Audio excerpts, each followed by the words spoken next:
Hi, we're interns from CMCC Sherborne, here to talk to you about handlebar palsy. My name's Tate. My name's Amanda. And I'm Kennedy. Handlebar palsy is a condition that causes numbness and weakness into the hands. It most commonly affects the fourth and fifth finger and is related to long periods of time putting pressure into the handlebars. It also is connected to poor bike fit, excessive vibration, and a weak core. How do you prevent handlebar palsy? One of the things you can do is have proper bike fit, which you can see more information about in another video. Another thing you can do is having padded handlebars or padded cycling gloves, such as these ones shown here. It's also important to keep trunk muscle endurance nice and strong, as well as hand muscles nice and strong. As Amanda said, another video provided on the links will look further into bike fit. Bike fit's super individual, and it's important to have it assessed, especially for long rides like this. But we wanted to provide you with 4 tips for you to be mindful of when you're thinking about avoiding handlebar palsy. First, we want to look at wrist. When we discuss wrist position, we want to avoid extension of the wrists. Long periods of time, extending the wrist as so can cause pain and may lead to increased risk of handlebar palsy. When we're riding, we want to have changing hand positions, and we want to have a nice, firm, neutral wrist. The second bike fit tip that we want you to look at is the height of the saddle and its tilt. Look for the other video on bike fit for specific information on what height of the saddle is good for you. But we want to mention it now, just as so that a saddle that's too high may have you leaning forward, further into your handlebars, causing more pain into the wrist and hand. Point is elbow position. When riding, we try to avoid having our elbows locked into place. When we're locked in, we're going to put more pressure into those handlebars. It's good to have your elbows nice and loose so that when you're riding, any vibration doesn't cause excessive pressure into the handlebars. What we're going to look at is back hunching.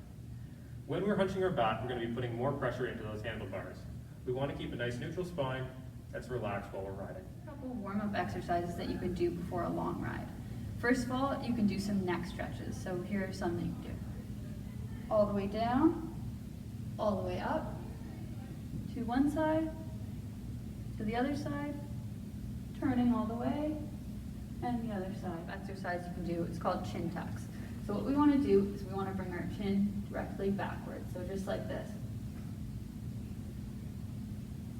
The last warm-up exercise we want to do is just to get our wrists moving. So what we can do with those, all the way down, all the way up, we can go side to side, and rotation. So here's some strategies that you can use to get symptom relief while riding if you are experiencing handlebar palsy. So we can move changing hand position from our hoods to our tops to our drops as we're riding, as that will change some of the forces going through your wrist. So here's another strategy you can use for symptom relief if you're experiencing handlebar palsy. Shaking your hands and fingers while you're riding can help manage some of the symptoms while you're on a long ride. So here are a few stretches that you can go through while you're on your bike for symptom relief if you're experiencing handlebar palsy. The first is a palms out forearm stretch. So you'll reach your arms straight out like this and pull your fingers back.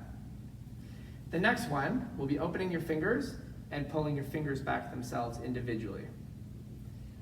So next we're going to go through some rehab exercises that we give our patients who are experiencing handlebar palsy. Here we're going to demonstrate tendon glides. These can be very helpful for patients with handlebar palsy.